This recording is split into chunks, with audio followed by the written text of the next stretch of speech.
tuje muri kino kiganiro sho igice ca 24 ari sho iza kubitandukanye na za zindi twari tumenyereye dukora. Sho iza kubigizwe n'indirimbo ziyoroheje, indirimbo zitonda, indirimbo zo guhimbaza, indirimbo ziha akanya abantu babatama badashobora gusimbagurika kumwe turatubigira kugira nabaho bicaye baruhuke baririmba bahimbaza batazira ngo Goligota ku musaraba. Byose Yesu yarabirangije birumvikana. Ivyo nshaka ivyo nkene. Ono muririmbyi yitwa Asaba Sinkuru nziza muramuzi cyane muri filime agiye akina zigiye zitandukanye rero kandi akaba ari muririmbyi nko musanze mubizi yatanguye kera.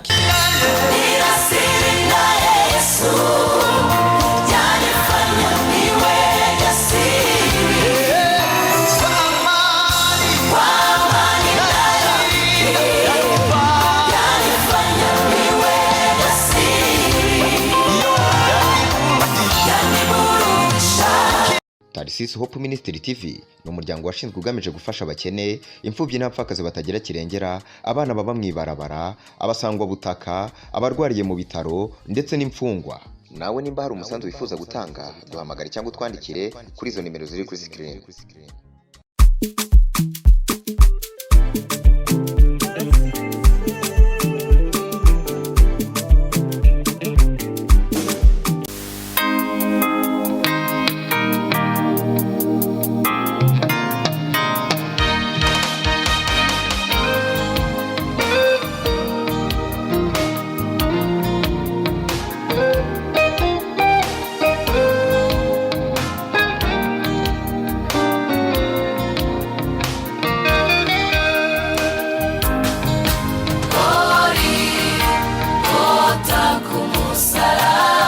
Reka tubaramutse amahoro y'Imana nshuti nimwe abakunzi bigane bica kuri Tarisisi Hope Ministry TV.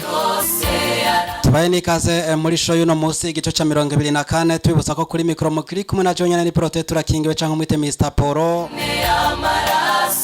Tugarutse muri show ya 24 turi kumwe na gwagwaruka babigeme canke babakobwa canke za nkumi. Ariko icagiye gutsinda amatora ku bwabo ngo nabakobwa. Tuje muri kino kiganiro sho igice ca 24 ari sho iza kubitandukanye na za zindi twari tumenyereye dukora. Sho iza kubigizwe n'indirimbo ziyoroheje, indirimbo zitonda, indirimbo zo guhimbaza, indirimbo ziha akanya abantu babatama badashobora gusimbagurika kumwe turatubigira kugira nabaho bicaye baruhuke baririmba bahimbaza batazira ngo Goligota ku musaraba. Byose Yesu yarabirangije birumvikana. Nza kuba ndi kumwe iburyo bwanje na Bera tukuramutse. Ndabaramukije cyane. Umeze neza? Ni impore. Ni Bera uno munsi ariko agaragara mu gitambara ibintu tutari tumenyereye. Byatanguye gute bino bintu? Nama navuze yuko umunsi wose ufise ubwiza bwawo kandi tuguma tuyobora mu mwami Kristo nawe akaguma nyine atuzanira ishurirwa rishasha ku munsi ku munsi. N'umwaka akaguma wukunkumura. Kurundi rande kwenda Parfait nawe tukuramutse.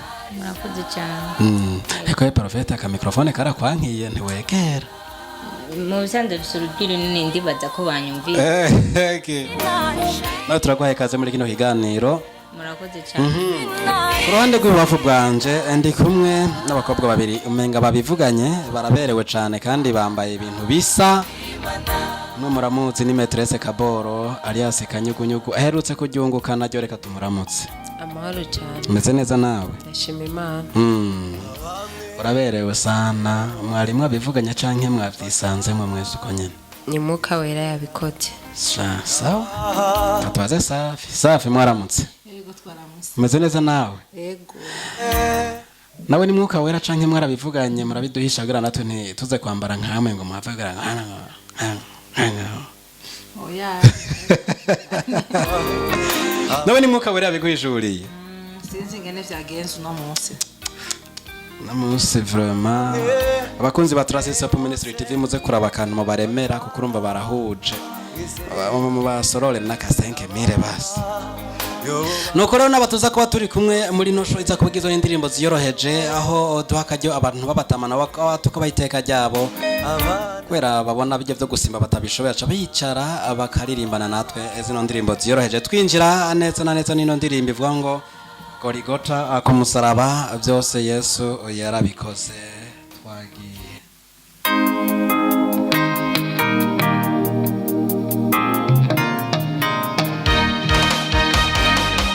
twese turaririmba ntituza gutamba nawe aho uraza gufata akanya usubire mwana amajambo uririmbe wibuke ico Kristo yakoze Goligota ku musaraba.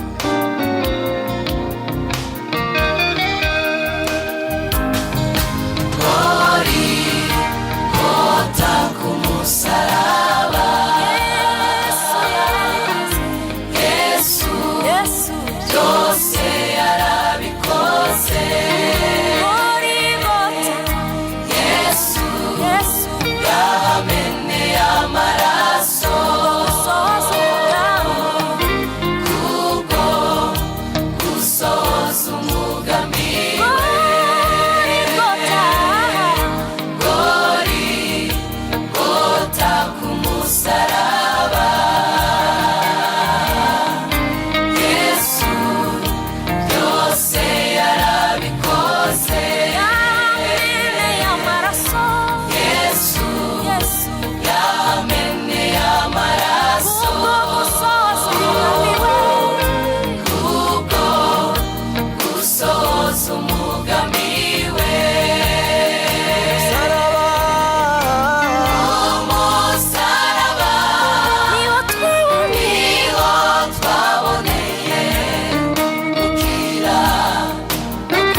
bakana ngizera abaha yobubasha bwose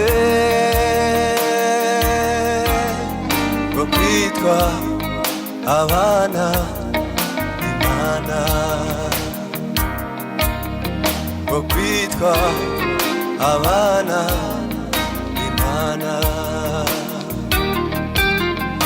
Abamwe mbere bose bakana ngizera yabaha yobubasha bwose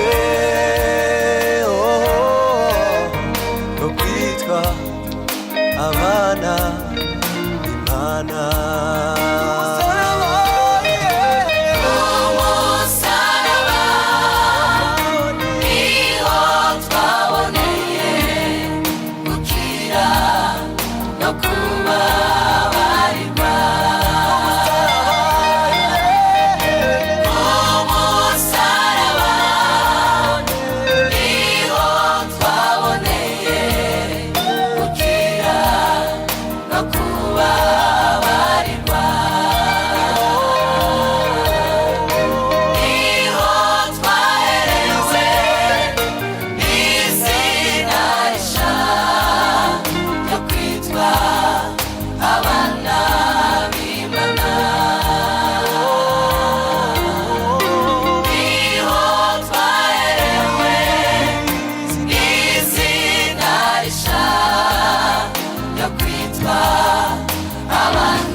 nuko yari indirimbo Goligota ku giti aho amahanga yose yacunguriwe, iboneka neza yuko natwe dukoraniye hano twacungujwe amaraso ya Yesu Kristo. Bera, tubwire nike kintu kimwe conyene ushima kubw'umusaraba wa Yesu?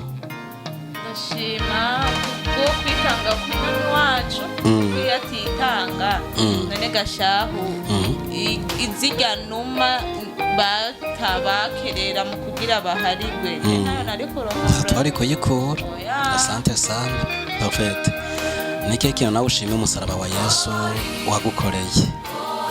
tushima nuko iyo tutanga ku musaraba simba ndiho kano kanya icyo ndagishima cyane. Okay, sawa. Metrese Kabor, niki ushima umusaraba wa Yesu wakoze ku bugingo bwawe? icyo nshima ku musaraba wa Yesu nuko twese yaduhaye uburenganzira bwo kwishikira. Ubundi kera iyo uri kurasoma Bibiliya urabona yuko hariho ubujejwe gutwara ibibanza, ariko igihe Yesu yari ku musaraba igitambara cyari gikingiriye ahera cyatanamutsemo kabiri, uko Bibiri yivuga. Umuntu wese aronka uburenganzira. Bisigure yuko twese twahawe uburenganzira bwo kwishikira ku Mana Data wa twese. Nimba ari kimbakiye ndishikira, naho ntorinda kuja kwa pastori canke kwande, ndishikira je unye n'ubwanje ahajya nyene mbandi nkasenga Imana nkayibwira ati Mana biriya na biriya na biriya na biriya, hama Imana ikabiroranya. Rero ico tuma uwo musaraba tuwushima ni byinshi gose wakoze, ariko gikuru muri byose ku ruhande rw'uwanje nuko twese yaduhaye ububasha bwo kwishikira. Asante sana. Safi. Niki kushimira umusaraba wa Yesu wagukoreye kugeza no munsi? Uwo musaraba wa Yesu twaronse uburenganzira bwo kwishikira twenyene. Ingene Bera yavuze twari kuronga zirya inama zo gutanga inuzenya inuma yo gutanga, twari kuzironga kubera ubu buzima buragoye. Imana yari kure kuko ngo umuntu wese abe arondera ivyo yitangira kubera yifire wenyine byari gushoboka, ariko rero Imana yarabikoze buturishikira. Yesu acaradutwa aritanga yaradutabaye mu gicingo ca zanuma na zantama. Yesu acaritanga yaradutabaye cyane. Asante sana. Kera ntivyari vyoroshe, murabizi neza yuko Bibiri ivuga neza nuko n'umuherezi yagiye ahera mugabo utanga ikimazi ukaba wanduye bashira ku ikamba akagenda hari agatanga ikimazi, wewe watanze ikimazi wanduye umuherezi yacagwayo bakaca banyiganza bakumviriza yuko agihema bumviza ati nyagaza bati yapfuye, ariko Yesu kubw'umusaraba yadoye uburenganzira bwo kwishikira. Nuko reka tubandanye n'uno muririmbyi nawe mukanya turagarutse. Iwawe Yesu niho nderera ibyo nshaka ibyo nkene. Ono muririmbyi yitwa Sabas Nkurunziza, muramuzi cyane muri filime agiye akina zigiye zitandukanye, rero kandi akaba ari muririmbyi nk'uko musanze mubizi yatanguye kera kino iwacu kuririmba, ariko amaze iminsi adushikiriza ingaruka muri igisezo canke season igeze ko gende mukurikirane. Hanyuma ino ndirimbo yaririmbanye n'abandi baririmbyi bagiye batandukanye batari bake, natwe turabibazana kugira ngo tuyirimbane tuvuga ngo iwawe Yesu niho ndonkera niho ndonderera ivyo nshaka n'ivyo nkeneye, kuko byose biri muri Kristo Yesu. Reka twese turirimbane ino ndirimbo y'uno muririmbyi w'umurundi yitwa Sabas Nkurunziza. Ni muri go rutonde nyene rw'uturimbo tugenda twiyoroheje kugira ngo abatama bacu n'abatamakazi badashobora gusimbagurika tugumane nabo tubahe kano kanya twagiye. Ibyo nshaka n'ibyo nkenera biri wawe Yesu. Iwawe Yesu niho nderera ibyo nshaka ibyo nkeneye biri wawe Yesu. Iwawe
n'ubugingo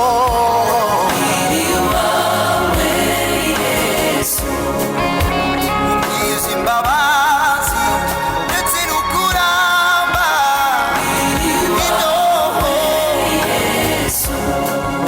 umugiza amahoro imbabazi urukundo byose nabibonye iwawe mwami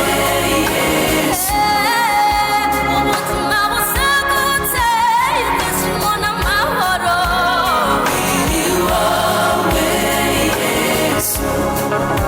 ugukiza gutabana ibyishimo n'ubwiza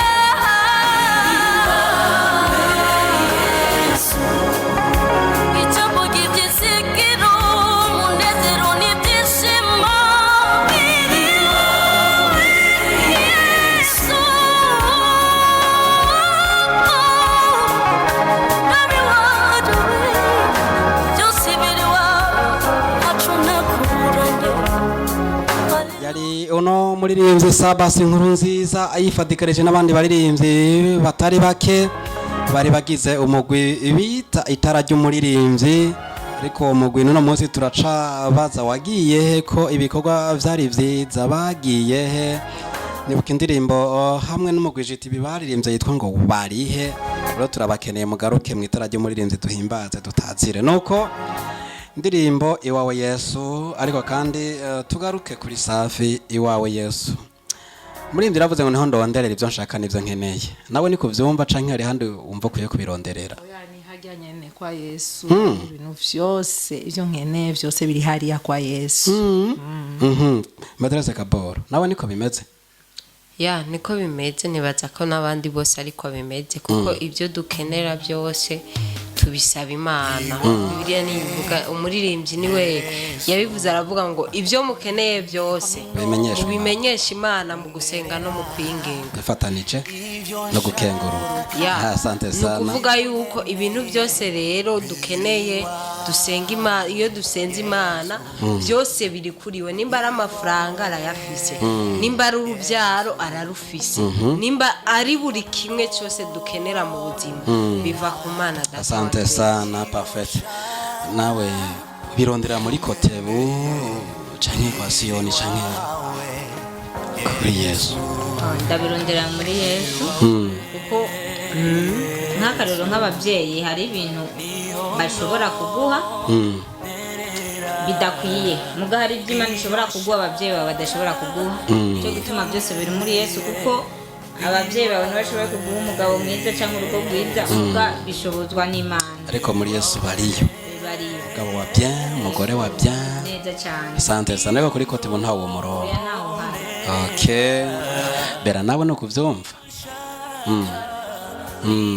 nawe byo ukeneye n'ibyo ushaka kubirondera muri Yesu nta n'ahandi ndabihigira atari kuri nuko murakoze namwe mureko muradukurikira ndizera neza yuko atahandi murondera ibyo mukeneye hari ibyo turonka mu masoko ariko muri Yesu niho hari byose niba tuma no mu masoko ibyo turonderayo bibonekayo atari Yesu nta twabikura nuko reka tuve mu gihugu cy'u Burundi twerekeze mu gihugu cy'u Rwanda tubasanga no muririmbyi duhimbazanye nawe tutazirane no muri kano kanya niko rutonde nyene rw'indirimbo zitanyaruka cane kugira ngo abantu bacu bakura mbere abatamakazi twebwe abuzukuru banyu tubaha agaciro kugira ngo namwe muririmbane natwe ntidukore twenyene twagiye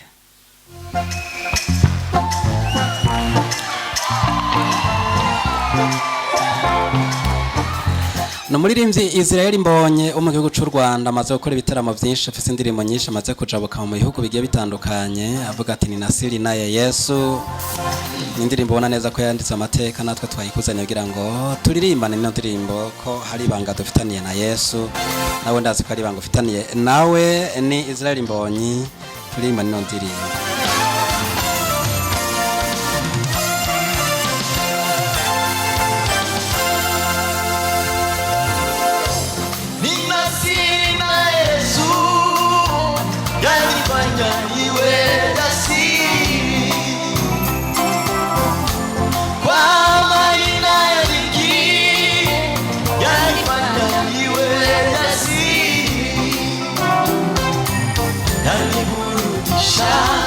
nikirukaruka uzana yandiburudisha nikirukaruka uzana Nina siri na Yesu, yanifanya niwe jasiri. Kwa amani nayodhiki, yanifanya niwe jasiri. Yaniburudisha, nikirukaruka, hosana ame. Yaniburudisha, nikirukaruka, hosana ame. Nina siri na Yesu, yanifanya niwe jasiri. Kwa amani nayodhiki, yanifanya niwe jasiri. Yaniburudisha, nikirukaruka, hosana ame. Yaniburudisha, nikirukaruka, hosana ame. Nina siri na Yesu, yanifanya niwe jasiri. Kwa amani nayodhiki, yanifanya niwe jasiri. Yaniburudisha, nikirukaruka, hosana ame. Yaniburudisha, nikirukaruka, hosana ame. Nina siri na Yesu, yanifanya niwe jasiri. Kwa amani nayodhiki, yanifanya niwe jasiri. Yaniburudisha, nikirukaruka, hosana ame. Yaniburudisha, nikirukaruka, hosana ame.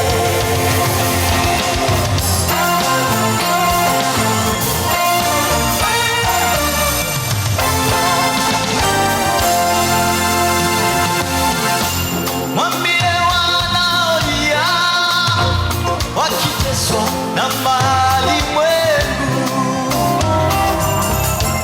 waonjeni neema yake na rehema yake Mwokozi.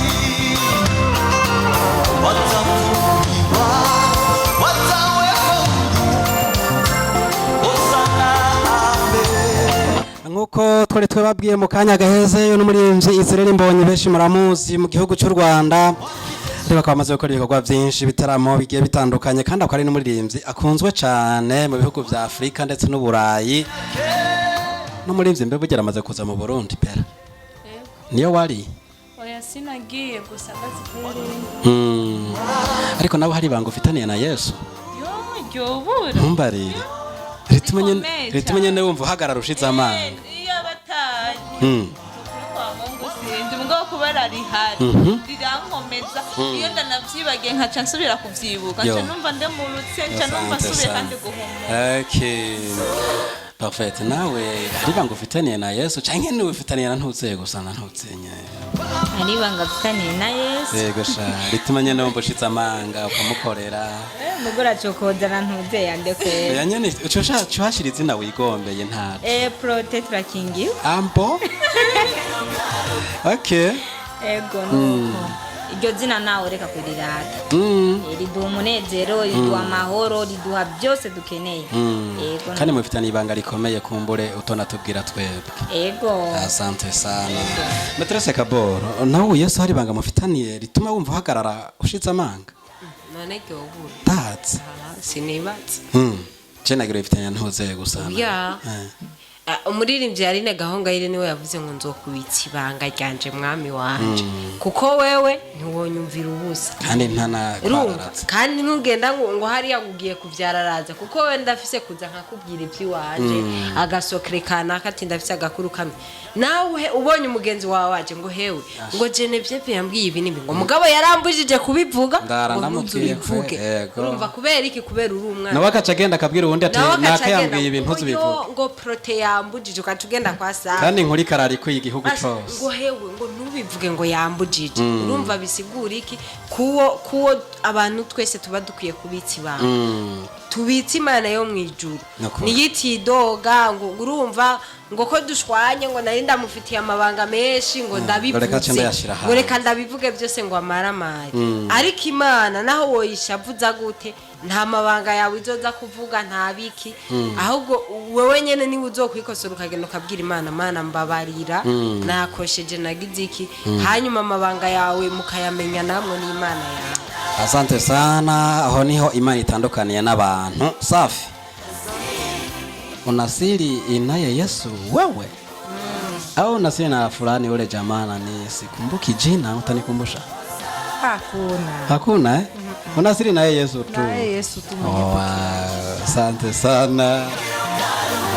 Reka nawe wagize ibibazo ugahura n'abana bari ukababitsa ibanga baza ngo nabitsigirwa bikarangira bakumeneye ibanga. Kubera ko mwijuru hari Kristo ari wazi kubika ibanga no mu bitsi ibanga ryawe ntaho zorijana. Reka ucuremejwe n'ino ndirimbo y'uno muririmbyi wo mu gihugu cy'u Burundi avuga ngo iki.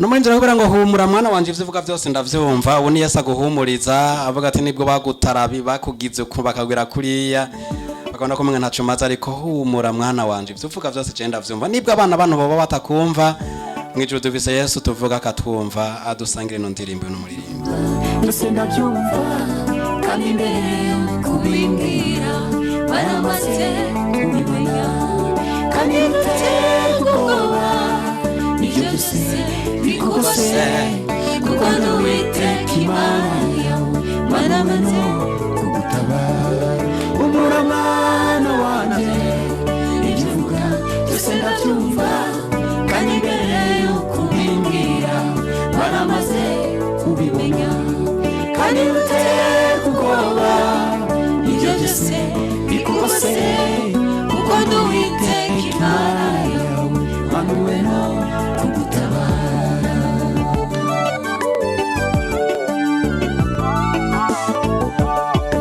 Nshaka gukora ibyiza ariko ibibi bikananga imbere mwami wanjye mana yanjye irene muri iki kuko ndusha kwegera satani nawe arangwanya cyane mwami wanjye mana yanjye umpa imbaraga zo kunesha umura mwana wanjye ibyo uvuga byose ndabyumva kandi imbere kubimbwira baramaze kubibona kandi utera ubwoba ibyo byose bikugose kuko nduwiteka Imana yawe manuwe no kugutabara umura mwana wanjye ibyo uvuga byose ndabyumva kandi mbere kubimbwira baramaze kubibona kandi utera ubwoba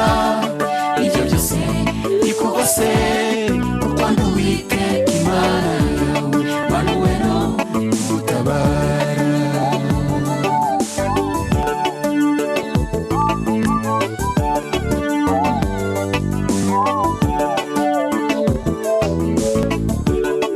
wowe ubwawe Yesu Kristo niwe wavuze uti yemwe abarushye n'abaremerewe nimuze munsanga baruhuka none mwami Yesu tugungiyeho twese kuko turuhijwe n'iyi si n'umubiri na satani umura mwana wanjye ibyo uvuga byose ndabyumva kandi imbere yo kubimbwira baramaze kubibona kandi utera ubwoba ibyo byose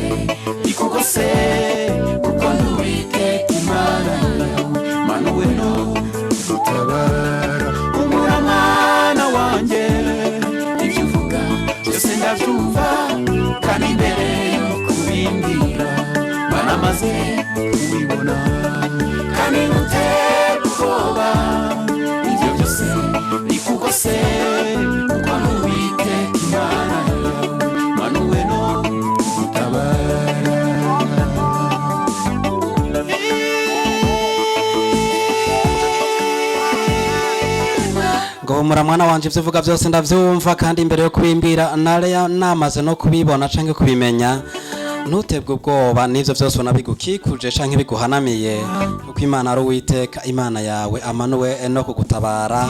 Ni ino ndirimbo duce dusozerera ko ino show y'uno munsi igice ca 24 tukubwira nawe aho uherereye tuti humura. Ni Yesu yabivuze ariko natwe turayivuze mu izina ryiwe ngo humura mwana wa Kristo ivyo uvuga byose Yesu aravyumva. Bera iyi message hari umuntu wobutsi ari mu kibazo kanaka witumbereza ko kamubwiye uti humura najukanje yankoze nega ntawe wacumvye yabwiye imyibanze kagukora ko Imana ukayitransfer igafasha abandi cyane ko ndafashije nukuri nawe humuresha Imana sabini byose irabizi izobikora nta kwihebura asante sana kandi nizo bikora nizo biroranya nta bwoba. Okay Prophet nawe nta bwoba oya nta bwoba bw'ibihe mu bisanzwe gasha nawe humura mwana wa Kristo ivyo uvuga byose Yesu aravyumva neza cyane Kabo nawe humure mwana tuvuga byose aravyumva kandi nyene imbere yuko bimubwira nyene yari yanamaze kubibona aravuze ngo ntutege ubwoba nibi nabiri yabigukikuje koko ari Uwiteka Imana yawe amanutse amanuwe nawe gutabara. Safi iyi nkuru nawe irakwerekeye urumva wahumuye nyene kubwino ndirimbo. Asante sana eka nawe uriko radukurikirana wariko rakurikirana ino show igice ca 24 tukubwire tuti humura ivyo uriko uracamwa vyose Yesu arabizi arabibona kandi ashobora no kubigukuramo uko arabishoboye. Tugushimire ko abanye natwe tugushimire ko wadukurikanye mu ntango kugeza mu mpera za kino kiganiro tuze dusubire duhure mu kindi kiganiro kizokurikira kuri mikro ya mbere ya Liprote turakingiwe canke Mr Poro na Maîtresse Kabora mara kuduza amaboko baduza bavuga ngo tuzosubira bye bye tuze dusubire mu kindi kiganiro kizokurikira naho ubutaha bye. Satani na warangwanya cyane mwami Tarsis Hope Ministry TV ni umuryango washinzwe ugamije gufasha abakene, imfubyi n'abapfakazi batagira kirengera, abana baba mwibarabara, abasangwa butaka, abarwariye mu bitaro ndetse n'imfungwa. Nawe nimba hari umusanzu wifuza gutanga duhamagare cyangwa utwandikire kuri izo nimero ziri kuri screen.